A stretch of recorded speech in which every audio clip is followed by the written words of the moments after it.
Hello everybody and welcome to this revision video on Within Her Eyes. We are going to be looking at section 6, which is flow 2, which happens from 10 minutes and 25 seconds until 12 minutes and 27 seconds.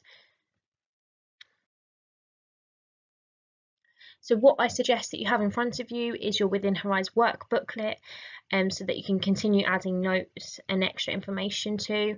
You may also want to have your revision guide with you to check back for any answers, and also that will add further detail to your work booklet. Okay, so here we go, flow 2, choreographic content. So let's get started looking at the structure. So it's a prologue followed by 6 continuous sections defined by change in locations, physicality and music that reflects the developing relationship.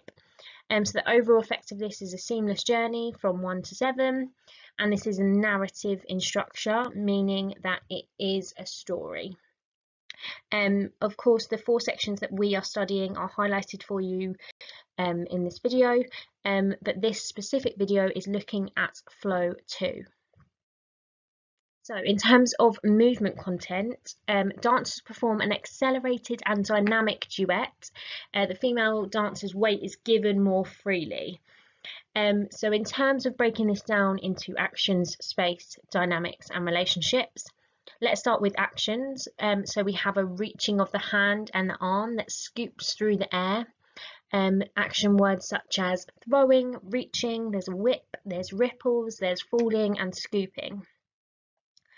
In terms of space, so the size of the movement has increased. It's a bigger size of movement now, and a range of levels used, of course, high, medium and low. And the pathways are traced in space and in the air. So with extension moments, when we come onto the choreographic devices where she reaches through the air. So think of those pathways that are traced within the air. And the dynamics are, so it's building in pace, building in speed, and dynamics such as quick, sharp and strong. Now, how this contributes is it shows that the relationship is moving on at a pace, but that they care for each other. So in terms of relationships, of course, there is contact throughout, so the weight is given more freely. So this section is slightly different because the dancer is almost kind of chucked about, if you like, meaning that her weight is moving quicker and more freely. And how that contributes is that it shows a stronger, more intimate connection between the dancers, linking to the stimulus of the love story. And because you see that further trust in the relationship, in the duet, that the female dancer, if she's being kind of thrown around a bit more, she obviously trusts the male dancer. Okay, in terms of choreographic devices, quite a lot of information, don't let it overwhelm you. So 3 choreographic devices that we're going to focus on. So repetition, loads of repetition used in flow 2 in this section. We have the brushing arm circle gesture, which is what I've screenshotted there for you. Obviously it's so super difficult to screenshot every moment, but I have put the timings for you so that you can, when you come to watch it, you can actually find these moments that I'm talking about. So she brushes both arms round in a circle and then kind of scoops round, and that is repeated, obviously, repetition. It happens at 11 minutes 15 and then it happens again, so 5 seconds later, 11 minutes 20 seconds. And this emphasises her inner turmoil, the fact that she's repeating something, she's not sure of something maybe. There is also the scooping head motif which happens. So that's where both dancers actually, he's in that plie position like that picture, and he scoops his head, they both scoop their head. So that happens at 11 minutes and 9 seconds and happens again at 11 minutes 51 seconds. So check out both of those motifs that are repeated. Okay, in terms of the climax, so the section builds to the main climax with more pace, energy and urgency. So it's climactic, the most significant moment of the dance, meaning that it's increased in pace, energy and urgency. And the climax shows the female dancer's final struggle. It's almost like that end climactic moment, that final piece of the puzzle that's almost coming together. Highlights, so important moments of the dance. The male dancer pushes the dancer above the head quickly and strongly, and the female dancer looks down at the male dancer. That happens at 10 minutes 30. This shows that the surge of energy correlates to a long string note in the music, drawing the viewer's attention to this moment, and there's almost like a shift in the relationship. Okay, features of production. So let's start with oral setting. So again, I know it helps, but visualizing the section will help you describe everything about it. So visualizing flow 2, we know that the piano is still here, and there's also the tremolo strings that come in. It's dramatic string chords, heavy piano, and then also the drone that comes back from the prologues, that droning sound that's back. And this is ending with a climax of the oral setting as well. So how this contributes. So enhances the contrast from the previous section and reflects the very dramatic and dynamic choreography. So the music and the movement have a direct correlation here. So the movement and the music are matching in intensity, in pace. So that is how one of the ways it contributes. So the layers in the music combine with the dramatic chords, supporting the choreographic intention to show the female dancers' inner turmoil and distress. So the layers in the music are combining, they're building to a dramatic climax to show more about the female dancer, to give us that insight into how she's feeling at that moment. And obviously the climax creates that dramatic moment in a narrative. You always have like a peak, a climax of a film, for example. So that is shown in the oral setting as well. Okay, in terms of set, so visualize where they are. So they're at the bottom of that cliff, like a quarry. So it flashes between 3 different settings. So we see them at the cliff top, we see them at the quarry, and the field where they've previously been, and that shifts rapidly between the 3 locations, which makes you a bit confused of what's going on. But let's break this down and how this contributes. So the quarry seems secluded, yet it's also harsh. So the landscape is reflecting the atmosphere. So because of the harsh kind of rocks in the background, that makes us think that there is some kind of tension in the relationship. So the location, so the mixing together of these locations, so flying from the cliff top and then flashing to the quarry, could suggest that it's kind of an internal struggle, and she's maybe not quite sure what to believe or what to do because we're flashing to different locations. The space is not warm and welcoming, it's cold and dark. Now that we're to the end of the narrative, it's showing that it's a love story with a twist. So it's not going to end happily ever after, it's getting darker, it's getting sharper. And that's how the setting shows that narrative of the love story with a twist.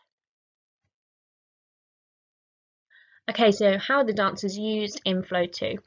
So the choreography gets quicker with the female dancer using her weight more freely, and both dancers are closer in contact together, and the female dancer looks at the male dancer more often in this section. So how this contributes, of course, like in the previous section, the fact that there's 2 dancers, 1 male, 1 female, that shows us the love story. The male dancer is more supportive and is supporting the female dancer physically, and because she's throwing her weight around more, this suggests to us that there's more trust in the relationship. And the female dancer is letting the male dancer into her life. Okay, so in terms of use of camera, so the camera switches to a handheld camera. So the fast pace cutting between long and mid shots, which increases in pace throughout the section. So how this contributes. So of course the camera is directing our eye, so we're seeing what the choreographer wants us to see. And the change in the shots links us to knowing more about the relationship. Because we are now closer, we're using that close up a bit more. we feel like we're getting to know them further, but it does switch between that long shot and close shot. So we could also suggest that the long shot meaning that we were never kind of involved, we never knew what was going on, and we're kind of chucked out again into that long shot and we're far away again. The fact that there's a handheld camera adds the extra movement from the cameraman to echo the fast-paced choreography. So for example, when they do like a hand scoop, I know for example the camera follows the hand and it follows the hand journey, whereas that didn't happen before because the camera was set and it was fixed on the tracks and the tripod. So the fact that the camera's moving more often is reflecting the female dancer's instability and kind of her emotional state at the time. Okay, in terms of lighting, I've got a picture there to just refresh your memory. So of course it's the natural lighting, there's not much of it at this point. So the dancers almost appear like silhouettes, kind of a male dancer there, it's almost like a shadow.